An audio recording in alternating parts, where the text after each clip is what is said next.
इतिहास गवाह है, दुनिया में ऐसे कोई दूसरा व्यक्ति नहीं हुआ जिसने 552 बिखरे हुए टुकड़े को उठाकर एक शक्तिशाली राष्ट्र की नींव रखी हो। ये कहानी है उस शख्सियत की जो अगर कुछ पल और ना होते तो शायद आज हमारा भारत कई देशों में बटा हुआ होता। नमस्कार दोस्तों, आज हम बात करेंगे भारत के लौह पुरुष सरदार वल्लभ भाई पटेल की। कैसे एक किसान का बेटा सफल बैरिस्टर से आज़ादी के सिपाही फिर आधुनिक भारत का शिल्पकार बना। तो दोस्तों जुड़े रहिए हमारे इस वीडियो में, क्योंकि यह सिर्फ एक जीवनी नहीं बल्कि राष्ट्र निर्माण के सबसे बड़े मिशन की कहानी है। वल्लभ भाई का जन्म 31 अक्टूबर 1875 को गुजरात के नडियाद में हुआ था। शुरुआती जीवन में ही उन्होंने अनुशासन और सादगी को अपना लिया था। गरीबी के बावजूद पढ़ाई का जज्बा ऐसा था कि 22 साल की उम्र में उन्होंने मैट्रिक पास कर लिया था। अपने दम पर कानून की पढ़ाई पूरी की और फिर 36 साल की उम्र में इंग्लैंड जाकर सिर्फ 30 महीनों में बैरिस्टर की डिग्री हासिल की। वापस आकर अहमदाबाद में इन्होंने एक सफल और आलीशान वकालत की शुरुआत की। वो अपने कैरियर के शीर्ष पर थे।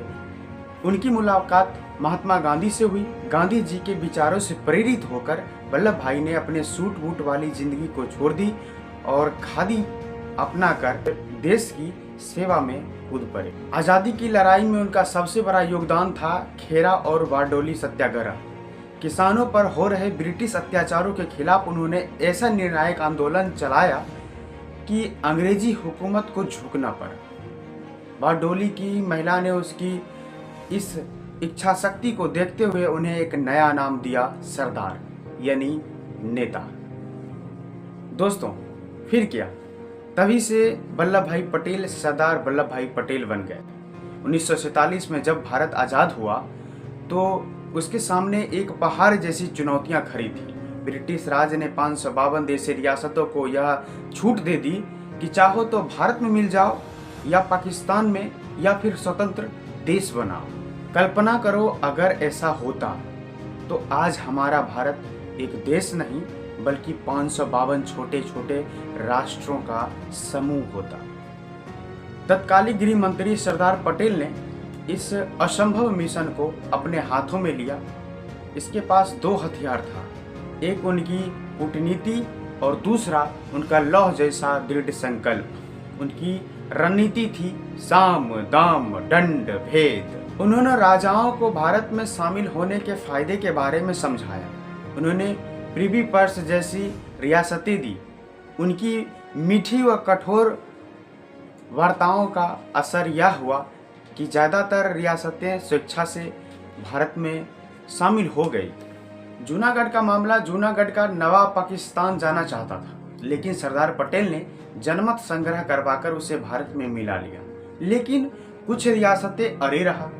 सबसे बड़ी चुनौती थी हैदराबाद। उसका निजाम एक स्वतंत्र देश बनाना चाहता था और वहाँ की सेना में हिंसा फैल रही थी। महीनों तक बात विफल होने के बाद सरदार पटेल ने ऑपरेशन पोलो के तहत भारतीय सेना को भेजा और केवल 4 दिन में हैदराबाद को भारत में मिला लिया। अखंड भारत का नक्शा चमकीले रंग में दिखता है। सरदार पटेल की दूरदर्शिता और सूझबूझ के कारण ही हमें आज एक भारत श्रेष्ठ भारत मिला।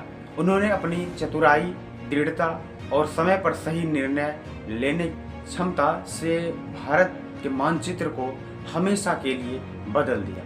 सरदार पटेल सिर्फ रियासतें के एकीकरण के लिए नहीं बल्कि एक मजबूत प्रशासनिक ढांचा बनाने के लिए भी याद किया जाता है। उन्हें अखिल भारतीय सेवाएं IAS, IPS के जनक के रूप में भी जाना जाता है।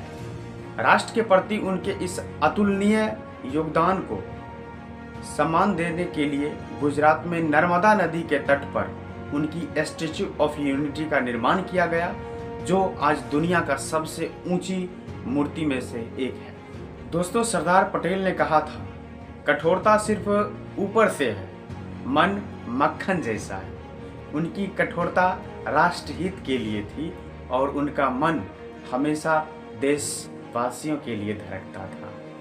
तो दोस्तों अगर आपको यह कहानी पसंद आई, तो इस वीडियो को लाइक करें, अपने दोस्तों के साथ शेयर करें और सब्सक्राइब करना ना भूलें, ताकि हम आपके लिए ऐसे ही वीडियो लाते रहें। मिलते हैं अगले वीडियो में, तब तक के लिए जय हिंद।